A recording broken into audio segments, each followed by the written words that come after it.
Hello everyone. Welcome to PK पढ़ो. My name is Pravesh and I am the curator of this series called NCERT Distilled. और आप मेरे साथ पढ़ रहे हैं. अभी जो हम टॉपिक कर रहे हैं वो है the history of south India. अब एंशिएंट इंडियन हिस्ट्री का ये जो लास्ट पार्ट है the history of south India, इसमें हम लोग किस तरीके से बताएंगे कि कितने रीजन्स, कितने डायनेस्टीज किस रीजन में कहाँ से कहाँ तक आई. तो हम एक पर्टिकुलर टाइम पीरियड ले लेते हैं क्योंकि हम पूरी हिस्ट्री डिड्यूस कर रहे हैं यहाँ पे साउथ इंडिया की. तो हम एक पर्टिकुलर टाइम पीरियड ले लिया था हमने. जैसे मैंने पिछले लेक्चर में आपको बताया था, जो हम 5 डायनेस्टीज की बात कर रहे हैं 250 साल से लेके यानी 250 एडी से लेके 1000 एडी लगभग यहाँ तक आपकी ये डायनेस्टीज है. तो कितना साल हो गया? लगभग लगभग 700 से 800 साल लगभग हो गया. तो इतनी बड़ी हिस्ट्री में और भी बहुत सारे किंगडम्स हैं, छोटे किंगडम्स, बड़े किंगडम्स. तो हम और भी जो किंगडम्स है रीजनल, उनकी भी बात करेंगे इस चैप्टर में, जो कि हमारा रहेगा lecture number 36. Lecture number 36, the new reign in the south, Kadambas, western Gangas and other kingdoms. तो यहाँ पे जो हमारा पिछला वाला चल रहा है, जहाँ पे हमने वाकटकास, चालुक्यास और बादामी और पल्लवास की बात करी, उसी का कंटिन्यूएशन है ये. आप मत समझिए कि कोई अलग लेक्चर है, उसी का कंटिन्यूएशन चल रहा है ये. यहाँ पे हम कदम्बास और वेस्टर्न गंगास, इन दोनों की स्पेसिफिक बात करेंगे. और हम अदर किंगडम्स मैंने बस इसलिए लिखा क्योंकि इसमें मैंने एक चार्ट दिया है. चार्ट में आपको कुछ बस पॉइंट्स बता दिए गए हैं और उसमें जो वहाँ पे रीजनल उस समय पूरे इंडिया में जो रीजनली कुछ कुछ डायनेस्टीज इमर्ज हुई, उनका नाम है और क्या क्या उसमें कुछ इंपॉर्टेंट पॉइंट्स अगर होंगे तो वो मेंशन्ड है. बस इसमें इतना ही है. ठीक है. तो ये थोड़ा छोटा लेक्चर है, लास्ट लेक्चर से छोटा है लेक्चर. तो हम इसे शुरू करते हैं. But before that I really want you to subscribe to this channel. मैं चाहता हूँ कि आप इस चैनल को सब्सक्राइब करें ताकि आप ये सफ़र मेरे साथ चल सके. हम ये बात साथ में कर सकें कि भैया एंशिएंट इंडियन हिस्ट्री किस तरह पढ़ी जाती है और समझी जाती है. एक फाउंडेशन जो है एनसीईआरटी के बलबूते पे किस तरह बनाया जाता है. तो हम यही चीज़ यहाँ देख रहे हैं. तो please I urge you again to subscribe to this channel as well as. अगर आपको मेरा पढ़ाने का तरीका सही लगता है तो भी कमेंट करिए, कुछ तारीफ करिए मेरी मैं मेहनत कर रहा हूँ इसलिए. और अगर आपको सही नहीं लगता, अगर आपको लगता है कुछ ड्रॉबैक्स है और कहीं पे कुछ सुधार हो सकता है, तो प्लीज़ वो भी मुझे कमेंट सेक्शन में बिल्कुल ज़रूर बताइए. मैं पूरी कोशिश करूँगा इम्प्रूवमेंट उसमें लाने का. राइट गाइस, बस हमारी यही बात है. और अब हम इसी के साथ शुरू करते हैं. ज़्यादा हम टाइम वेस्ट नहीं करेंगे इसमें बातों में, पर हम यहाँ से शुरू करेंगे. ओके. तो इंट्रोडक्शन में हमारे पास वही है कि जब आपके वाकाटका, चालुक्य, जो पल्लवास है, तो और भी रीजनल किंगडम्स इस रीजन में फ्लरिश करे अर्ली मेडिवल पीरियड में. Among them Kadambas of Banavasi and the western Ganga of Talakad played an important role in the political, cultural and religious development of South India. Although they rarely established large empires, they significantly contributed to the growth of the Kannada literature, Jainism, temple architecture and regional administration. इन सब में इनका योगदान रहा है. ज्यादा बड़े kingdom नहीं थे. हम मैप भी देखेंगे, बहुत छोटे छोटे किंगडम थे. एट प्रेजेंट जो प्रेजेंट हमारे स्टेट्स हैं इंडियन यूनियन में, उससे भी छोटे स्टेट्स थे. Together, the larger Deccan kingdoms, they laid the foundation for the political and cultural evolution of the medieval South India. Okay. यानी इनके ही कुछ कुछ यानी कुछ काम करे हैं इनने अच्छे, जिस हिसाब से उनके डेवलपमेंट में जो डेक्कन में बाद में होता है इन मेडिवल इंडिया, उसमें भी इनका योगदान रहा है. तो कदम्बा किंगडम, कैपिटल बनवासी, इसके फाउंडर थे आपके मयूर शर्मा. ठीक है. 345 टू 540 सी. और वेस्टर्न गंगा की इसकी किंगडम है आपकी तालाकड़, और इसके फाउंडर है आपके कोंगनी वर्मन. ठीक है. 350 टू 1000 सी. काफी टाइम राज किया वेस्टर्न गंगाज ने. कर्नाटका, साउथ कर्नाटका में राज करने वाली लगभग सबसे जिसने सबसे ज्यादा टाइम राज किया वो वेस्टर्न गंगाज ही थे. ठीक है. ये एक मधुकेश्वर टेम्पल है बनवासी का, ये इसका इमेज है. हम डिस्कस करेंगे इसको भी अभी. ठीक है. तो कदम्बास की बात करते हैं हम सबसे पहले. The Kadambas were the earliest native dynasties of Karnataka and ruled approximately from 345 AD to 540 AD. इतने साल उन्होंने यहाँ राज किया, लगभग 200 साल. They emerged during the period of political transition following the decline of Satavahanas and the weakening of Pallava influence in the Deccan. जब पल्लवा थोड़े कमजोर होते हैं और सतवाहन चले जाते हैं उस रीजन से पूरी तरीके से, तब इनका इमर्जेंस होता है. The Kadambas are significant for the establishing an independent kingdom in the Karnataka and promoting regional culture. Karnataka के डेवलपमेंट में, कन्नड़ा के डेवलपमेंट में इनका बहुत बड़ा हाथ रहा है.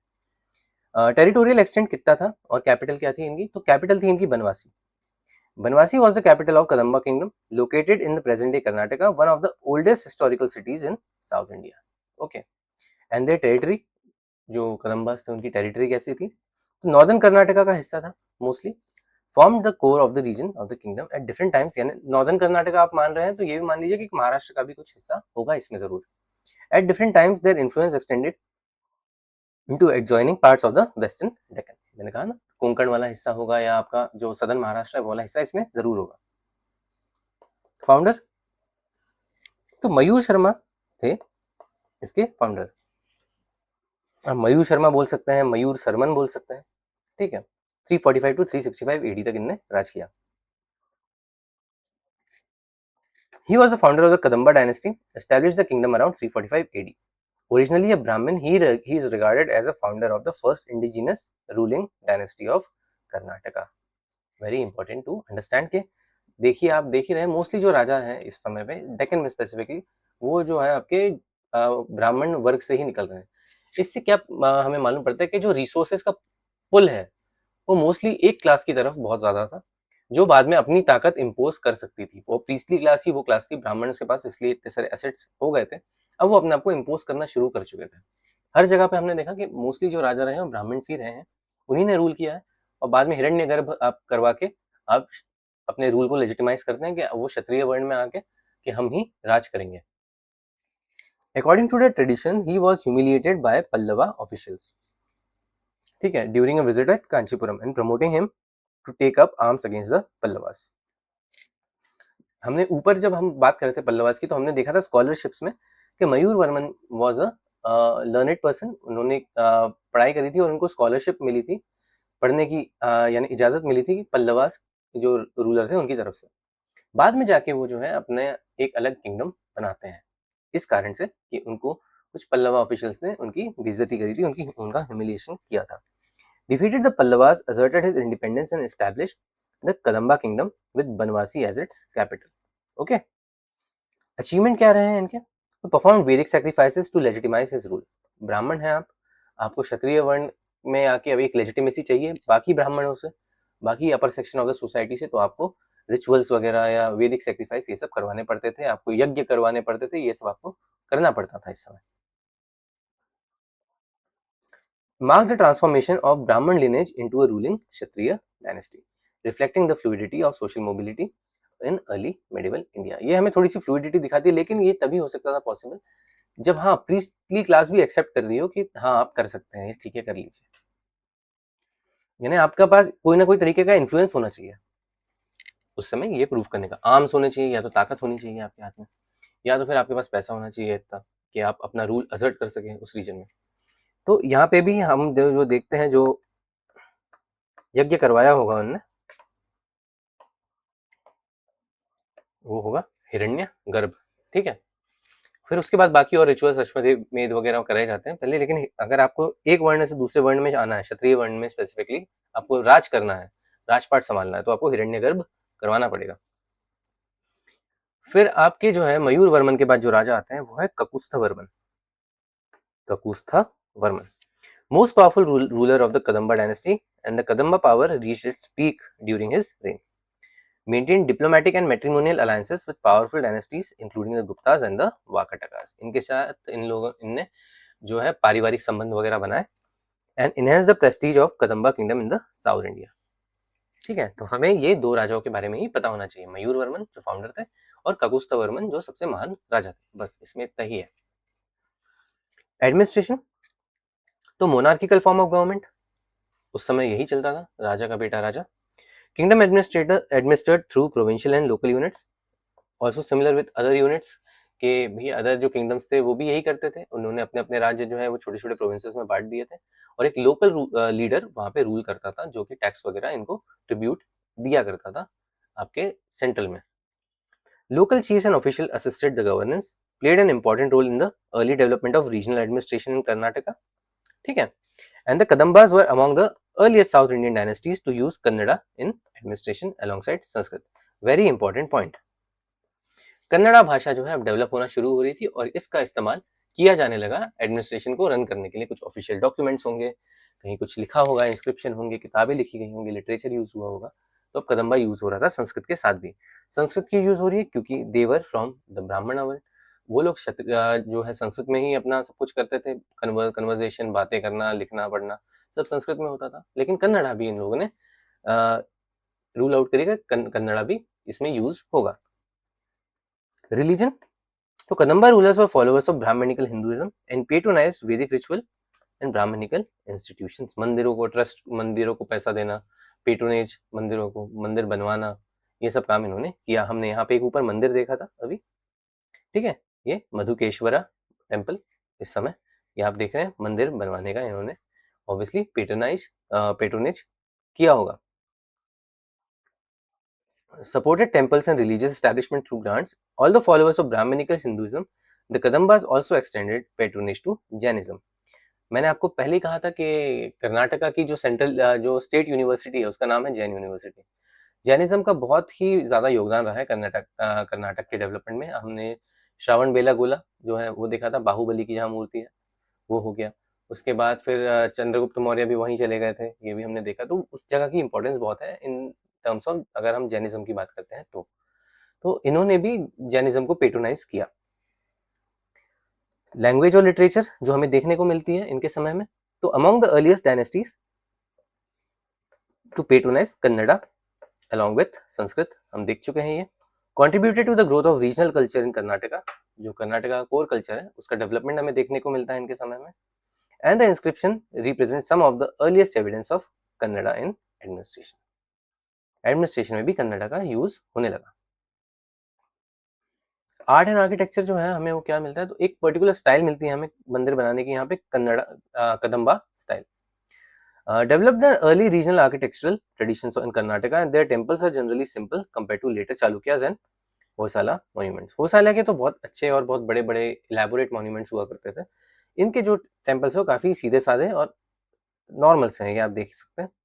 ना ज़्यादा हाइट है इनकी, ठीक है, और बिल्कुल प्लेन और स्ट्रक्चर है, नॉर्मल स्ट्रक्चर है बिल्कुल, ऐसा कुछ बहुत ज़्यादा एलैबोरेट नहीं करवाया है इनने।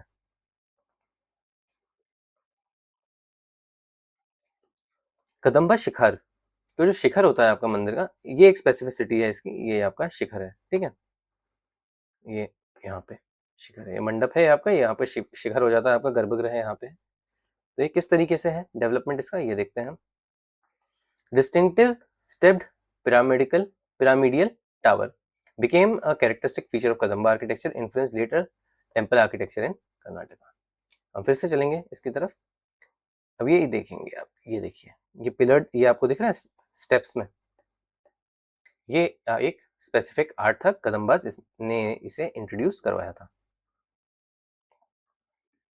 मेजर मॉन्यूमेंट्स इनके समय के, तो हम मधुकेश्वरा टेम्पल देख चुके हैं। Kadamba patronage later additions by subsequent dynasty, बाद में इसमें एडिशंस करवाए जो और डायनेस्टीज आई उन्होंने कुछ कुछ बनवाया होगा, पर जो आपका मेन कोर स्ट्रक्चर था it was made by Kadambas. बनवासी में है कर्नाटका में, associated with the Kadamba capital and religious activity. और अर्ली कदम्बा टेम्पल्स से भी हमें कुछ मिलते हैं, ये भी बनवासी रीजन में है, ये भी हमें वहाँ देखने को मिलता है। मेन आपका जो टेम्पल आएगा वो मधुकेश्वरा टेम्पल ही हम अगर बोलेंगे तो, हाँ, एक आपका एविडेंस है कदम्बा आर्किटेक्चर का। Historical significance, one of the first indigenous dynasty of Karnataka, established political independence from Pallav domination, contributed to the evolution of regional temple architecture through Kadamba Shikhar style। Very important, ठीक है, आप बिल्कुल याद रखेंगे इसको, इससे नहीं भूलना है हमें। Kadambas laid the foundation of later Kannada speaking kingdoms and they played a pioneering role in the development of regional identity in Karnataka। एक स्पेसिफिक अलग कल्चर जो है कन्नड़ लोगों का, वो इन्होंने शुरू किया कर्नाटका में, जो हम आज भी देखते हैं। ये आपका मैप होगा कदम्बा का, ये आप देखिए, प्रेजेंट डे कर्नाटका, थोड़ा सा हिस्सा आ रहा है आपका आंध्रा का, ठीक है, थोड़ा सा हिस्सा आ रहा है आपका यहाँ पे तमिलनाडु का, महाराष्ट्र का कुछ हिस्सा आ रहा है। तो ये आपका कदम्बा जो है एम्पायर का एक्सटेंट है।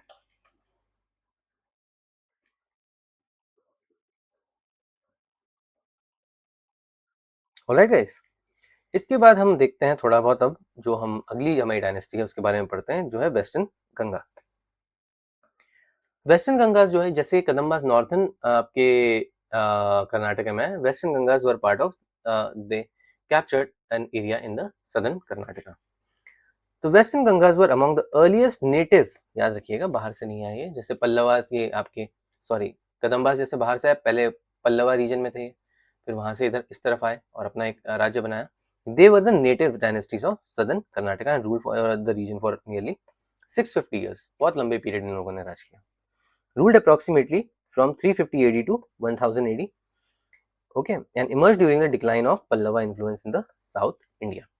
Played a major role in the political and cultural history of Karnataka. Capitals क्या थी इनकी? तो कोलार, केजीएफ वाली, केजीएफ देखी है होगी सबने, तो केजीएफ में जो कोलार है तो वही थी इनकी सबसे पहली कैपिटल वेस्टर्न गंगा की। उसके बाद they shifted their capital to Talakad, later capital of the dynasty, situated on the banks of the Kaveri river, located at present day Mysore region of Karnataka.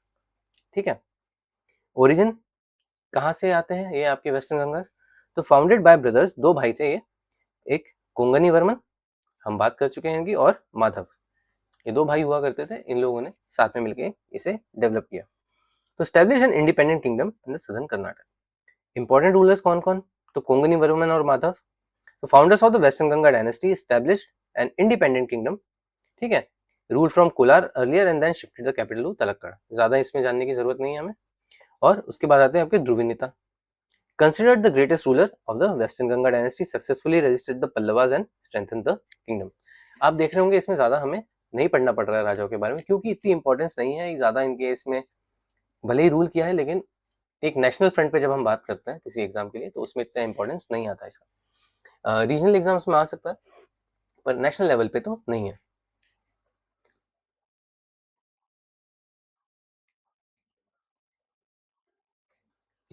And he ये आपके ध्रुव नेता, he patronize Sanskrit and Kannada literature as well and remembered as a scholar and able administrator. Okay, तो ये दो तीन लोग ही हमें याद रखने थे, एक आपका कोंगनी वर्मन, दूसरे माधव और तीसरे आपके ध्रुवा नीता। एडमिनिस्ट्रेशन क्या है, कैसा था इनके टाइम में एडमिनिस्ट्रेशन? तो मोनार्किकल सिस्टम, वही बात, ठीक है। Local administration was carried out through village institutions and local chiefs. ये सब लोगों ने यही किया। इस टाइम में कोई भी सेंट्रल अथॉरिटी नहीं थी, यानी कि इसी के आइडियाज के थ्रू राज होगा, जैसे अशोका के टाइम होता था। सब ने डिस्ट्रीब्यूट कर दिया कि प्रोविंसेस बना दी, आप लोग राज करिए, हमें बस अपना ट्रिब्यूट चाहिए, हमें लगान चाहिए ताकि हमारा एम्पायर सेंट्रली वर्क कर सके। मुझे आर्मी चाहिए, आर्मी को पालना है तो मुझे आपसे ट्रिब्यूट चाहिए है। इस तरीके से ही राज किया जाता था उस time. Maintain network of fiduciaries and subordinate rulers. सामंत बनाए इनने भी, ठीक है, सामंत। Western Ganga is often served as a fiduciary under larger powers such as Badami Chalukyas, Rashtrakutas and later the Cholas. इन लोगों ने जो वेस्टर्न गंगा है, अब आप समझ रहे होंगे कि कोई भी अगर डायनेस्टी इतने साल राज करती है तो उसके पीछे कुछ ना कुछ होता है। इन्होंने रिबेल नहीं किया किसी बड़ी डायनेस्टी के अगेंस्ट, एक चीज। दूसरी चीज कि ये जो भले ही जो डायनेस्टी बाद में आई हो उसकी भी सुजरैनिटी इनने एक्सेप्ट कर ली। जैसे चोलास बाद में आए तब भी मान लिया कि ठीक है हम आपको ट्रिब्यूट दे देंगे, हमें राज करने दो हमारे एरिया में। तो इनने बादामी चालुक्य के अंदर भी काम किया, उसके बाद राष्ट्रकूटास के अंडर भी थे, और उसके बाद जो चोलास आए लेटर चोलास उनके अंडर भी रहे ये, while retaining considerable local autonomy। Religion कैसा था इनके समय पे, क्या देखने को मिलता है हमें? तो religious policy, they patronize Hinduism as well as Jainism. Karnataka में हमने देखा ही जैनिज्म का बोलबाला था उस समय। जैनिज्म किस तरीके से? तो western Gangas were among the greatest royal patrons of Jainism. अभी अगर अब जब हम देखेंगे कि श्रावण बेलागोला, जो हम जिसकी इतनी बात कर चुके हैं कि कर्नाटका में जो जैन आपका है, वो इन्हीं के समय पे बना है बेसिकली, ठीक है। वो तो मैं जो आपको इमेज वहाँ पे ऊपर शेयर करी है मैंने, वो मैंने इसलिए इस कारण करी कि मैं आपको एक प्रूफ दे सकूँ कि हाँ Karnataka had some Jain system के, भैया जैनिज्म वहाँ पे प्रेवलेंट था। लेकिन जो बनवाया गया है वो इस समय इनके टाइम में बनवाया गया है, जो बाहुबली की मूर्ति है वहाँ पे, ठीक है। They supported the and construction of numerous Jain basadis या temples. The patronage transformed Shravan Belagola into one of the most important Jain pilgrimage center, ठीक है, इंपॉर्टेंट एस्पेक्ट है इनके इसका। आर्ट एंड आर्किटेक्चर, तो कंट्रीब्यूशन क्या है? तो जैन आर्ट को कंट्रीब्यूट किया है काफी इनने। The dynasty made important contribution to Jain architecture and sculptures and constructed basadis Jain temples and supported monastic establishment. अब ये गोमतेश्वर बाहुबली जो आपके श्रावण बेलागोला में जो मूर्ति है वो, तो गोमतेश्वर बाहुबली का जो स्टैचू है श्रावण बेलागोला में was commission by the Ganga general and minister Chamundaraya, Chamundaraya. तो गोमतेश्वर जो आपका मूर्ति है ये चामुंडराया ने बनवाई थी 981 सीई में, ठीक है। It is one of the largest free standing monolithic statues in the world. Alright, very important aspect, Chamundaraya का नाम आप याद रखेंगे।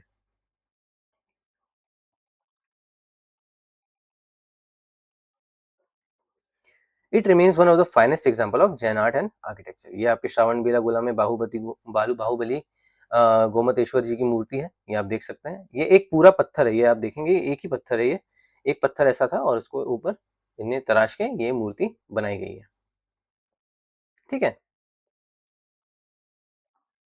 अब मेजर मॉन्यूमेंट्स इनके टाइम में क्या थे, तो गोमतेश्वर स्टैचू ये एक आ जाएगा बस मोस्टली। तो Chamundaraya minister of Ganga ruler Rachamalla four, Rachamalla four नाम के आपके राजा थे उस समय, उनके एक मिनिस्टर हुआ करते चामुंडराया, उन्होंने ये बनवाया था। और फिर कुछ जैन बसादीज वगैरह भी बनवाई, तो बाद में जो आपके वेस्टर्न गंगा के रूलर्स आए उन लोगों ने ये सब भी वहाँ पे किया। लिटरेचर और एजुकेशन में हमने देखा किस तरह संस्कृत पे भी ध्यान था और कन्नड़ा पे भी इनका फोकस था। Encouraged scholars, religious teachers and educational institutions and contributed to the growth of Kannada literary culture. Alright. अब हम हिस्टोरिकल सिग्निफिकेंस देख लेते हैं, अगर कभी कोई क्वेश्चन आता है तो आप कैसे मार्क करेंगे। One of the longest ruling dynasties थी, played a crucial role in preserving and promoting Jainism in southern India, contributed significantly to the development of Kannada literature, art and architecture, ठीक है, left behind remarkable achievements in sculptures and religious architecture, and their legacy continued to influence later dynasties of Karnataka as well. Alright, तो इसके साथ ही हमारा जो है ये western Ganga वाला पार्ट भी खत्म होता है। अब हम थोड़ी कुछ और बातें करेंगे इनके बारे में ही, ये जो अलग और रीजनल किंगडम्स है वगैरह वगैरह।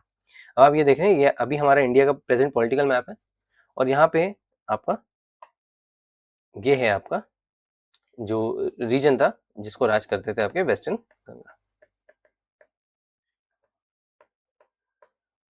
वेस्टर्न गंगास यहाँ थे, ईस्टर्न गंगास यहाँ थे, इस रीजन में ईस्टर्न गंगा है, ये बाद में डेवलप होते हैं, ठीक है।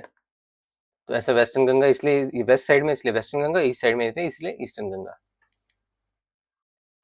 नाम ऑब्वियसली इनका कुछ होंगे, लेकिन पॉपुलर कल्चर जो है और जो स्टडीज है हिस्टोरियन स्टडीज, उसके हिसाब से इन्हें गंगा डायनेस्टी बोला जाता है। तो क्यों, ताकि दोनों अलग अलग रहे, तो इसलिए वेस्टर्न गंगा नाम इधर पड़ा और ईस्टर्न गंगा नाम इधर पड़ा। ओके, अब कॉन्ट्रीब्यूशंस क्या था ये डेक्कन के जो किंगडम थे इनका, तो इन्होंने इतने साल राज किया, लगभग 500 साल 600 साल राज किया है ये डेक्कन में इन किंगडम्स ने, जो इनकी भी हमने बात करी, ये अब सबकी बात हो रही है, ठीक है। चालुक्यास की, आपके वाकाटकास की और पल्लवास की, कदम्बास एंड वेस्टर्न गंगा, ये पांचों की बात हो रही है यहाँ पे। ये पूरे हम इस पूरे टाइम पीरियड को और इस सेंस में देख रहे हैं कि ये जो नए किंगडम्स जो इमर्ज हुए थे उनके क्या क्या कॉन्ट्रीब्यूशंस थे। तो मेजर कॉन्ट्रीब्यूशंस इनके रहे, पॉलिटिकल कॉन्ट्रीब्यूशन की हम बात करेंगे पहले। तो fill the political vacuum created by the decline of Satavahanas, हमने देखा था किस तरह से Vakatakas started rising after decline of Satavahanas, और उसके बाद कंटिन्यू ये नई डायनेस्टीज आती गई। Facilitated the transition from ancient to early medieval period, strengthened regional political identities in the Deccan and South India, established stable kingdoms that later influenced Rashtrakutas, Cholas, Kalyani Chalukyas, Hosalas and Yadavas. Important aspect, okay? याद रखेंगे आप ये सब, ये क्योंकि क्या होता है, ये डायनेस्टीज आती जाती हैं, बहुत सारी डायनेस्टीज आती है, और क्या कभी भी, क्योंकि पेपर में लिखा गया है कि वो क्वेश्चन पूछेंगे, अगर कहीं पे नाम भी मेंशन है ना, तो उनके हाथ में ये अथॉरिटी आ जाती है कि अब वो उससे क्वेश्चन पूछ सकते हैं, और हम इसमें कुछ नहीं कर पाएंगे। यूपीएससी तो कर ही सकता है, यूपीएससी तो कर ही देता है, ठीक है, ये कुछ भी पूछ लेता है वो कहीं से भी, और बाद में बोलते हैं कि भैया ये तो मेंशन है आपके जो 4 लाइन का मैंने सिलेबस दिया है प्रीलिम्स का, उसमें मेंशन है ये। तो आपको हमेशा रेडी रहना पड़ेगा इसके लिए, अदरवाइज क्या है कि कुछ कुछ चीजें छूट जाती हैं हमारी। अब मैं ये भी नहीं बोल रहा हूँ कि आप सब पढ़ सकते हैं, मैं खुद नहीं पढ़ सकता सब कुछ, तो मैं आपसे भी एक्सपेक्टेशन नहीं कर रहा हूँ, लेकिन हम जो मेन चीज है, एक मेन फ्रेम होता है, जैसे हम देखते हैं कंप्यूटर मेन फ्रेम है जो, तो जो आपको वो मेन कॉन्सेप्ट है, मेन जो चीजें प्रेजेंट है, जिनके बारे में एनसीईआरटी ने फोकस किया है, बात करने की कोशिश करी है, जो पीवाईक्यूज में मेंशन्ड है, वो तो हमें पढ़ना ही चाहिए ना। बाकी ये सारी चीजें जो है छोटी छोटी ट्रिवियल ये आती रहती हैं और जाती रहती हैं, इनके ऊपर इतना फोकस नहीं करना है। यूपीएससी भी यह नहीं चाहता कि आप सारे क्वेश्चंस के आंसर दो, तो वो भी कुछ ऐसे क्वेश्चन लेकर आते हैं बाहर से। एडमिनिस्ट्रेटिव डेवलपमेंट भी हमें कुछ देखने को मिलते हैं इस समय, वो क्या थे वो देखते हैं हम। एक्सपांशन ऑफ प्रोविंशियल एडमिनिस्ट्रेशन, यहाँ पे भी प्रोविंशियल एडमिनिस्ट्रेशन जो है बढ़ जाता है। हमने गुप्ताज में देखा था प्रोविंशियल एडमिनिस्ट्रेशन अपने चरम पे था उस समय, छोटे छोटे आपने बांट के रखी थी bhuktis.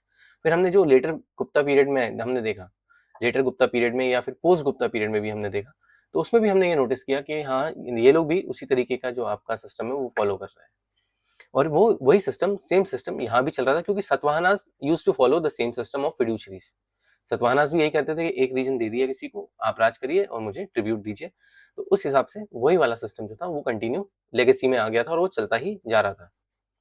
Increasing role of local self government at village level. अब राजा और उसके लोग बार बार विलेज की तरफ नहीं जाते थे, एक चीफ था विलेज का, उसको अधिकार दे दिया था कि तुम टैक्स कलेक्ट कर लेना और हमारे पास भिजवा देना। Growth of land grant system, it was always rising. आपका जो गुप्ता पीरियड के बाद जो ट्रेड है वो सब डिक्लाइन होने लगा था, तो लैंड ग्रांट सिस्टम लगभग लगभग पूरे इंडिया में हर जगह बढ़ रहा था। कहीं पे भी कैश इतना फ्लो था ही नहीं। रीजनल ट्रेड में भी आपको कितना फ्लो मिल जाएगा, जो मोस्टली जो कैश आ रहा था वो फॉरेन से आ रहा था, रोमन गोल्ड आ रहा था, या ईरान से जो ट्रेड हो रहा था, या चाइना से जो ट्रेड हो रहा था। कुछ पर्टिकुलर टाइम पीरियड में ये सारे ट्रेड्स नहीं हो रहे थे, तो ये वो इशू वहां पे क्रिएट हो जाता है। Right of fiduciary chiefs and early feudal tendencies who later gained the power to exert themselves and become independent from a kingdom। तो इनके पास ये अथॉरिटी आने लग गई थी because of land grants, brahmadeya agrahara वगैरह भरपूर दिया जाता था इस समय पे। And greater integration of rural areas into state administration, tax collection या फिर आपका मिलिट्री इनकैम्पमेंट वगैरह हो गया, कंस्क्रिप्शन हो गया मिलिट्री में लोगों का, ये सारी चीजें हमें बहुत देखने को मिलती है रूरल एरियाज में in the time of Deccan kingdoms. Religious development क्या थे, तो ब्राह्मणिकल रिवाइवल साउथ में, ओके साउथ की बात हो रही है, साउथ में Brahmanical revival. Vakatakas, Chalukyas, Pallavas, Kadambas patronize Brahmanical Hinduism. सिर्फ हमने देखा वेस्टर्न गंगा जो है वो ज्यादा जैनिज्म पे फोकस करते हैं, बाकी ये जो चार थे ये ब्राह्मणिज्म पे ही इनने फोकस किया। परफॉर्मेंस ऑफ वैदिक sacrifices continued under several rulers. भक्ति कल्ट हमने देखा किस तरह नायनास और अलवर्स का डेवलपमेंट होता है पल्लवा पीरियड में। तो Pallava period witness the rise of Nayanars Shiva saints and Alvars Vaishnava saints. Encourage the personal devotion over ritualism. Bhakti का काम था वो, तो यानी वहां पे आपको हवन वगैरह नहीं करवाना है, बलि नहीं देनी, ये सब काम नहीं करवाना है। Became the foundation of later South Indian religious tradition. अभी भी हम वहां पे देखा होगा आपने, वहां पे ये वाला कल्चर बहुत ज्यादा है। बाद में और नए नए आपके डेवलपमेंट होते हैं, जैसे वीर शैव वगैरह हो गए, आपके लिंगायत हो गए, ये शैविज्म यहाँ पे ओरिजिनेट होता है इनमें। फिर हम बहुत सारे और नए नए कल्ट्स वगैरह वहाँ पे देखते हैं later in the medieval period. और जो आपका भक्ति मूवमेंट का डेवलपमेंट है वो भी हम इस रीजन में बहुत देखते हैं, वल्लभाचार्य इस रीजन में आए, ठीक है। तो हम ये सारी चीजें भी देखेंगे मेडिवल पीरियड में। पेट्रोनेज ऑफ जैनिज्म, तो Chalukyas and western Gangas extensively supported Jainism and numerous Jain temples and monuments were constructed in these times. Literary contributions क्या है, किताबें वगैरह क्या क्या मिली हैं इनके समय की। तो वाकाटकास हमने ऑलरेडी देखा था कि पर्वत सेना 2 ने क्या लिखी थी, सेतुबंध, ओके। और आपके सर्वसेना ने हरिविजय लिखी थी, ये हमने देखा हुआ है ऑलरेडी। चालुक्यास, इनके टाइम में जो किताबें लिखी गई वो आपकी थी शब्दावतार, जैनेन्द्र व्याकरण, मिताक्षरा। ऊपर सारे इनके राइटर्स के भी आपको वो सब नाम वगैरह मिल जाएंगे, जो आपके इसका प्रीवियस लेक्चर था उसमें सब लिखा हुआ है, ठीक है। पल्लवास के टाइम में पेट्रोनेज टू भैरवी, ठीक है, दंडिन, दिग्नगा, मत्ता विलास प्रशासन, मत्ता विलास प्रशासन आपकी लिखी थी महेंद्र वर्मन वन ने, ठीक है। फिर वेस्टर्न गंगास, तो प्रमोशन ऑफ संस्कृत और कन्नड़ा हमें देखने को मिलता है वेस्टर्न गंगास में, और कदम्बास में भी हमें अर्ली पेट्रोनेज टू कन्नड़ा मिलता है, ये अपने एडमिनिस्ट्रेशन में भी कन्नड़ा लैंग्वेज को लेकर आते हैं कदम्बास। आर्किटेक्चरल कॉन्ट्रीब्यूशंस हमने सबके देखे, ऊपर सारी हमने इमेजेस देखी थी लास्ट प्रीवियस लेक्चर में। वाकाटकास, तो अजंता केव्स है इनका, ठीक है, अजंता केव्स केव नंबर 16, 17, 19 इनका स्पेसिफिक डेवलपमेंट था, हमने देखा था। चालुक्याज में वैसारा स्टाइल ऑफ आपका आर्किटेक्चर, मंदिर जो आपके थे वो बने थे इस समय। पलक्कड़, आईहोल, ये हमने सारे देखे थे किस तरीके से डेवलपमेंट हुआ है उस समय पे। Created major architectural center in Badami, Aihole and Pattadakal. Pallavas के इसमें हमने देखा था रॉक कट, जो आपके केव्स थे, पहले शोर टेम्पल, पहले रॉक कट आए, फिर इसके बाद मोनोलिथिक आए, उसके बाद आपके स्ट्रक्चरल आए, अलग अलग स्टाइल्स देखे थे हमने। ओके, हमने महेंद्र स्टाइल देखा था, उसके बाद हमने देखा था नरसिम्हा वर्मन स्टाइल, उसके बाद हमने देखा था राजसिम्हा स्टाइल। तो ये 3 स्टाइल के हमारे मंदिर थे, ये सब हमने देखे थे। तो rock cut temples, monolithic temple, structural stone temples led the foundation of Dravidian temple architecture. Pancharatha temple था आपका, फिर आपका उसमें शोर टेम्पल था। ये सारे हमने टेम्पल्स ऊपर देखे हुए हैं जो प्रीवियस लेक्चर है हमारा उसमें। कदम्बास के इसमें हमें कदम्ब शिखारा, जो शिखर है स्पेसिफिक टाइप का, जो मंदिर में मैंने दिखाया आपको, मधुकेश्वर मंदिर में एक स्पेसिफिक स्टेप्ड पिरामिडल आपका शिखर बनता है, वो ही बाद में जाके इम्प्लीमेंट होना शुरू हुआ। तो ये इन्होंने इंट्रोड्यूस करा था कदम्बास ने वहाँ पे। फिर वेस्टर्न गंगास आपके जो आते हैं, ये जैन मॉन्यूमेंट्स, श्रावण बेलागोला में गोमतेश्वर की मूर्ति, ये हमने देखा। तो ये इंपॉर्टेंट एस्पेक्ट है इनके आर्किटेक्चरल डिजाइन्स के, ठीक है। Major monuments and cultural centres, ये आपको पूरा का पूरा एक टेबल मिल जाएगा इसमें। ओके, ये हम ऑलरेडी वैसे बात कर चुके हैं, आप इसमें देख सकते हैं। ऑलराइट, इंपॉर्टेंट एजुकेशनल सेंटर्स भी कुछ कुछ थे, जैसे कांचीपुरम पल्लवा डायनेस्टी के अंडर था, फिर एक घतिकास था, ये भी पल्लवास के अंडर था, और अजंता मोनास्टिक सेंटर, ये वाकाटका पीरियड में डेवलप हुए थे। Cultural contact with south East Asia, via trade वगैरह होता होगा साउथ ईस्ट एशिया से, जावा सुमात्रा इस तरफ, स्वर्ण भूमि, स्वर्ण द्वीप, ये सब रीजन में, तो यहाँ पे भी हमें देखने को मिलता है। तो पल्लवास के इसमें क्या है, they develop the Pallava script, ये हमने बात पिछले वाले लेक्चर में भी देखी थी। पल्लवा स्क्रिप्ट से ही ये सारी जो भाषाएं हैं, क्वाई, विथाई, खेमर, ये सारी लैंग्वेज जो है डेवलपमेंट इसका जो है पल्लवा स्क्रिप्ट से ही होता है। Maritime trade, active overseas trade through Coromandel coast, Pallavas के टाइम पे हमें देखने को मिलता है कि कोरोमंडल कोस्ट से कांचीपुरम वगैरह से बहुत सारा ट्रेड हो रहा है इस तरफ पे। Facilitated transmission of Indian religion, art, architecture and scripts to South East Asia. Historical significance क्या है इन सारे किंगडम्स का, अगर एक होलसम आंसर अगर आपको लिखना है तो क्या आ सकता है, तो Deccan kingdoms acted as a bridge between north and the south India and preserve the transmitted classical Indian traditions during the transition to early medieval period। तो अगर नॉर्थ और साउथ इंडिया में आएगा तो इसमें सबसे पहले हम बोलेंगे संस्कृत था जो यूज होता था वहां पे हर जगह पे, और रीजनल लैंग्वेज भी इवॉल्व हो रही थी, यूज दोनों हो रहे थे वहां पे। तो ये पॉइंट हो गया। फिर गुप्तास का जो आपका किंगशिप सिस्टम था, गुप्ता जिस तरीके से ऑपरेट करते थे वो किंगशिप का आपका सिस्टम आ गया, वो भी कनेक्शन है दोनों के बीच में। कांस्टेंट इंटर जो आपका inter dynasty, inter empire trade, इस जगह से दूसरी जगह पे ट्रेड होना वो पॉसिबल था, वो हो रहा था। इंटरनेशनल ट्रेड थोड़ा कम हो रहा था, लेकिन जो इंटर रीजनल ट्रेड है वो सब चल रहा था पूरी तरीके से, ठीक है। Encourage regional languages, literature, cultural identities, Kannada identity emerge होती कदम्बास के टाइम पे, हमने किस तरह देखा वो सब। Produce enduring achievements in architecture, sculpture, painting, literature, religion, इन सब में हम डेवलपमेंट देखते हैं। The legacy profoundly influence the subsequent history of peninsular India. Trade guilds भी हमें कुछ देखने को मिलते हैं इस समय के। तो ट्रेड गिल्ड्स क्या थे साउथ इंडिया के आपके, तो मेजर गिल्ड्स वर सुदेसी, नानदेसी, अनुरुवार, ये सब आपको इंपॉर्टेंट जो आपके ट्रेड गिल्ड्स है वो देखने को मिलते हैं। इनके फीचर्स क्या थे, तो organize traders into powerful guilds, conducted inland and overseas trade and protected commercial interest, maintain trade routes, ये भी इनका एक काम था। तो ये सारे काम ये आपके गिल्ड्स किया करते थे। इनलैंड और ट्रेड मेंटेन रखना, कांस्टेंट ट्रेड होना चाहिए, आपके आपस में जो रीजनल सेंटर्स है वहाँ पे ट्रेड हो रहा है या नहीं, ओवरसीज जो ट्रेड है वो सही हो रहा है या नहीं, फिर आपके कमर्शियल इंटरेस्ट जो हो गए लोकल पीपल के वो, फिर आपके जो गिल्ड मेंबर्स हैं उनके interest, they acted as a bank, they acted as cultural patron to other universities and institutions and temples, तो ये सारी चीजें ये सब करा करते थे। Headquarters, the most important guild operated from Aihole, ठीक है, अईहोल से मेन ये ऑपरेट करते थे। इंपॉर्टेंस इसका क्या है, played a major role in South Indian commerce, overseas trade and economic prosperity of Chalukya, Pallava and Chola kingdom. Chola kingdom जो बाद में आता है उनकी भी इकोनॉमिक प्रॉस्पेरिटी में इनका बहुत हाथ रहता है। अब ये यहाँ पे जो है, यहाँ पे है कुछ माइनर किंगडम्स जो थे उस समय के, वो जो हमने 800 साल का पीरियड की बात करी थी ना, उस 800 साल के पीरियड में कुछ माइनर किंगडम्स भी और डेवलप हुए, उनके हम यहाँ पे एक पॉइंट देख लेते हैं। तो other minor kingdoms of ancient India, तो लेटर गुप्तास भी डेवलप होते हैं मगध में, बिहार में। कैपिटल वाज मगध, 490 to 650 सी। ये बहुत बाद में हो रहा है, यानी कुछ 70-80 साल के बाद, जब गुप्ता डायनेस्टी का डिक्लाइन हो चुका है ऑलरेडी। तो ये थोड़ा सा डेवलप होने की कोशिश करते हैं। The successor state of imperial Guptas and rivals of Maukharis. Maukharis याद है आपको, Grahavarman who married to Rajyashri who was the sister of Harshavardhana, तो उस समय की बात है। फिर मुआखारीज हम बात कर चुके हैं ऑलरेडी, ठीक है। गौडास हम इनकी भी बात कर चुके हैं, मेत्रकास इनकी भी बात कर चुके हैं।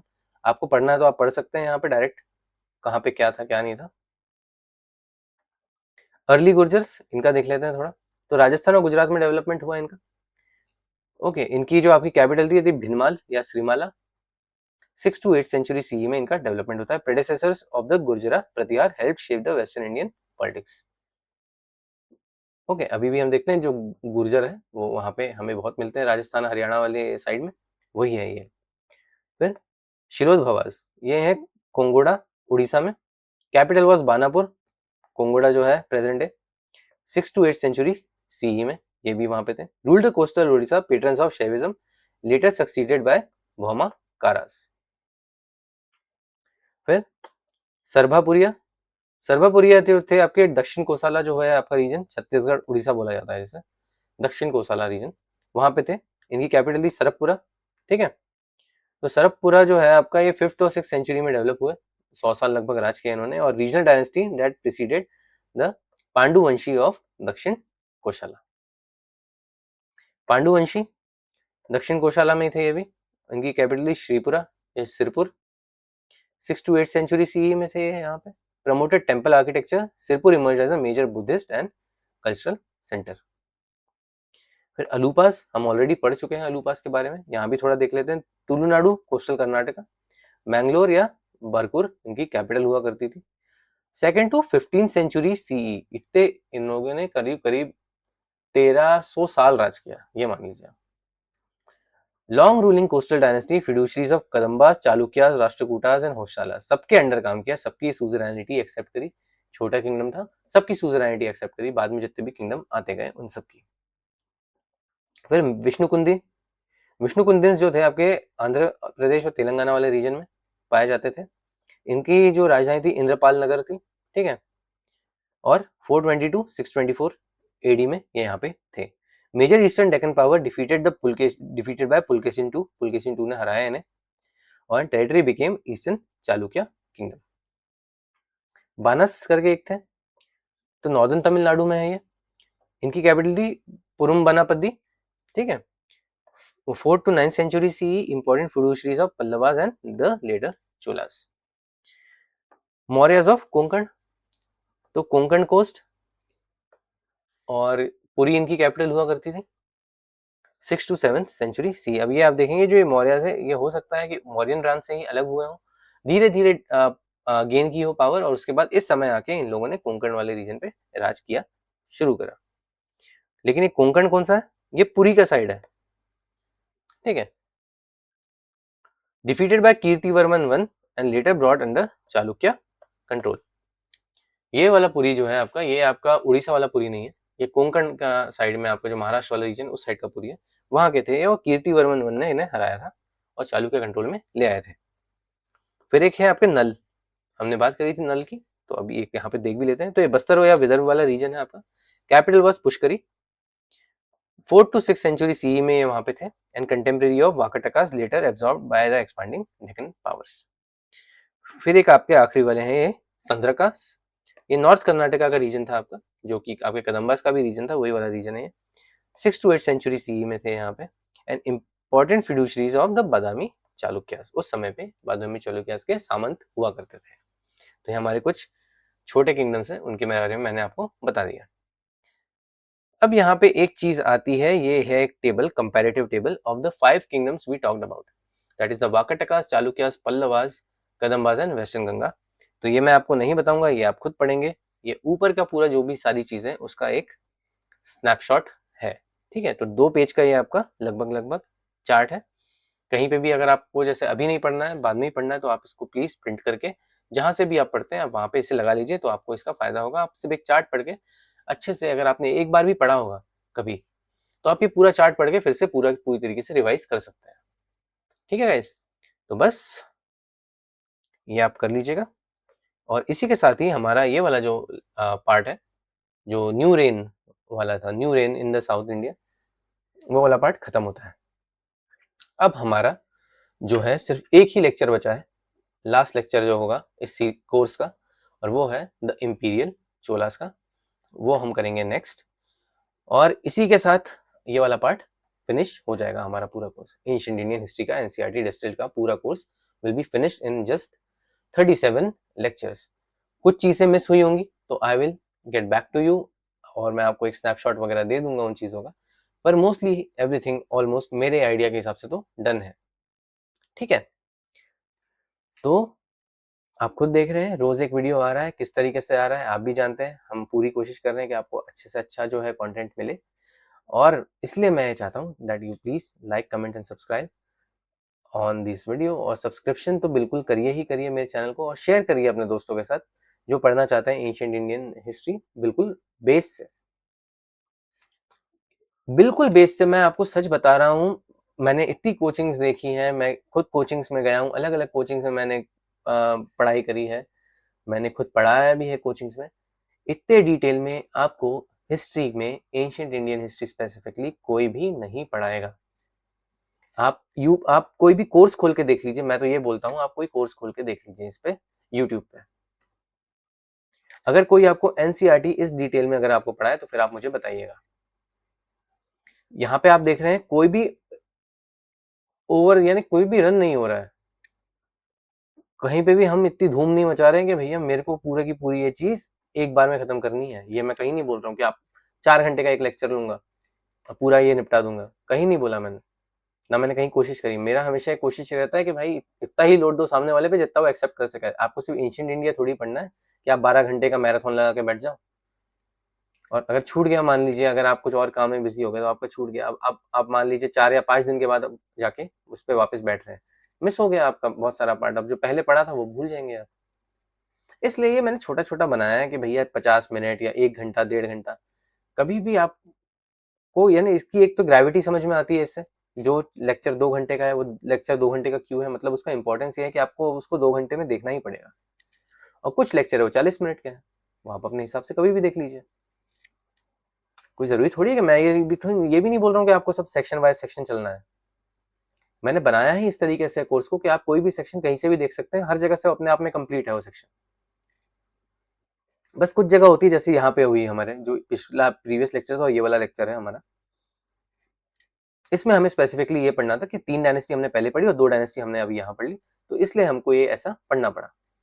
अगर मान लीजिए मैं पूरा का पूरा वहां लेके जाता, पूरा ही मैं एक बार में कंप्लीट करने का सोचता, तो ये 2.5 घंटा 3 घंटे तक जाता, और उससे ना आपको इंटरेस्ट आता पढ़ने में, ना मुझे पढ़ाने में इंटरेस्ट आता। आपके पढ़ने में इंटरेस्ट आने से ज्यादा इंपॉर्टेंट मुझे, मेरे लिए, मुझे पढ़ाने में कितना इंटरेस्ट आ रहा है आपको वो है। नहीं तो मैं इतनी मेहनत करता ही नहीं अगर मुझे पढ़ाने में इंटरेस्ट नहीं आता तो। ठीक है, तो इसलिए मैं पहले अपने बारे में सोचता हूँ, फिर मैं आपके बारे में सोच रहा हूँ। तो आप ये बिल्कुल मत करिए, ये मैं इस पॉइंट पे बहुत सेल्फिश हूँ अपने काम को लेके, कि अगर मेरे से वो काम होगा तो ही मैं वो काम करूंगा, नहीं तो मैं वो काम नहीं करूंगा। तो मैं पहले ये देख रहा हूँ कि मैं ये कर सकता हूँ या नहीं कर सकता, कि मैं क्या मैं जाके 3 घंटा 4 घंटा पढ़ा सकता हूँ, तो नहीं, मेरे को पढ़ाना भी नहीं है, और मुझे पता है कि वो 4 घंटा पढ़ाने का कोई मतलब भी नहीं होता।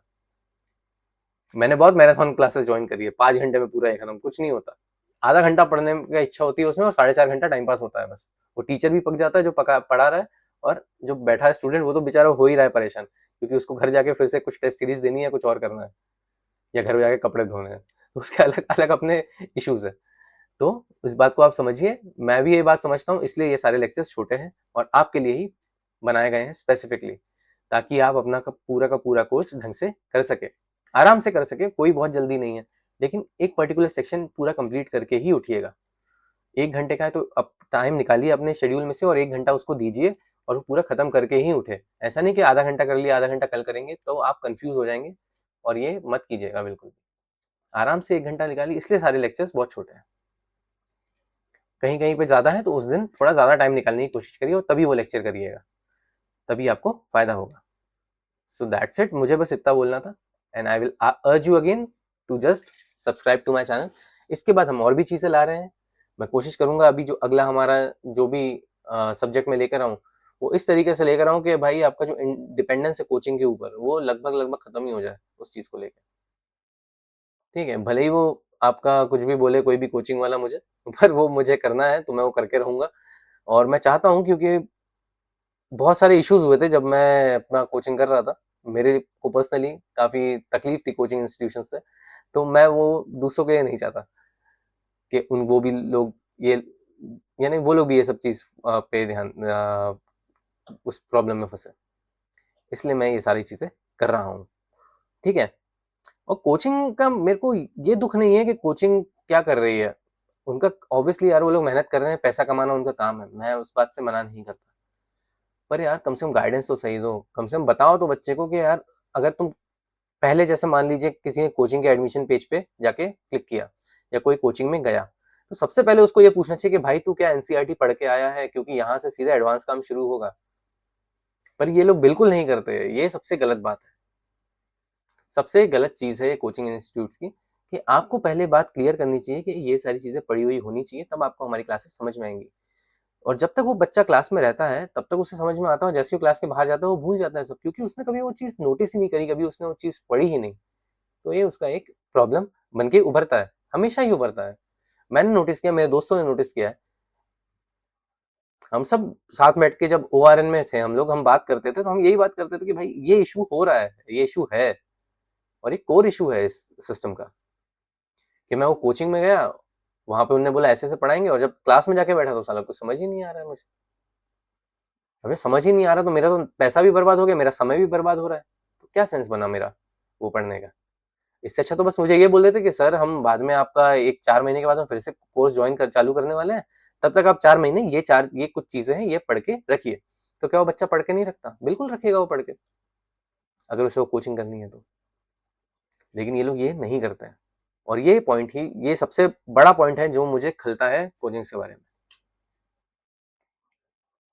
ऑलराइट, तो हमारा काम प्राइमरीली ये रहेगा कि हम जो आप कोचिंग कर रहे हैं, वेरी गुड, बहुत अच्छी बात है, करनी भी चाहिए, बिना कोचिंग के नहीं निकलेगा पेपर, मैं क्लियर बता रहा हूँ। ये भी जो भी बोलता है कि हम बिना कोचिंग के पढ़ा है, सब बेवकूफ़ है, सब झूठ बोल रहे हैं। कोचिंग का या तो आपने मटेरियल यूज़ किया है या तो आपने उसकी टेस्ट सीरीज लगाई है, बिना कोचिंग के आप पेपर नहीं हिला सकते, मैं क्लियर बता रहा हूँ। लेकिन आप सिर्फ कोचिंग के दम पे भी पेपर नहीं हिला सकते, ये भी बात बिल्कुल क्लियर है। तो आपको एक मध्यम मार्ग लेना पड़ेगा, जो बुद्ध बोलते हैं कि आपको कोचिंग का जो एडवांस वर्जन है वो भी टैकल करना पड़ेगा, और आपको खुद इंडिपेंडेंटली सेल्फ स्टडी से एक बेस भी रेडी करना पड़ेगा, ताकि आप अच्छे से उभर सकें इस सिचुएशन में और इस पेपर के सिस्टम में। Alright guys, so with that, बहुत ज्ञान दे दिया मैंने आज, एक्स्ट्रा ज्ञान ज्यादा दे दिया, मैं ऐसा देता नहीं हूँ एक्स्ट्रा ज्ञान था, पर अभी थोड़ा ज्यादा दे दिया, क्योंकि थोड़ा सा मैं सोच रहा था कि क्या करना चाहिए, तो मैंने इसलिए बता दिया आपको। अगर आपको कभी ऐसा लगता है तो मैं एक पूरा का पूरा वो ले लूंगा, इसका एक वीडियो पूरा का पूरा बना दूंगा मैं, कि प्रोज एंड कॉन्स क्या है कोचिंग के, नहीं कोचिंग करने के, और कोचिंग करने के, और किस तरीके से एक्चुअल में कोचिंग अगर आपको करनी है तो आपको किस तरीके से पढ़ना चाहिए। ये सारी चीज़ें मैं मैं सोच रहा हूँ वीडियो बनाने का, मैं वो बना के रख दूंगा और अपलोड कर दूंगा। ठीक है, सो उसको देखने के लिए भी आपको सब्सक्राइब करना पड़ेगा, तो please do subscribe to my channel, I would really appreciate that. Thank you, I will take your leave. तब तक मस्त रहो, पी के पढ़ो, खुश रहो, और बिल्कुल टेंशन मत लो। Okay, I see you in the last lecture of this course. Bye.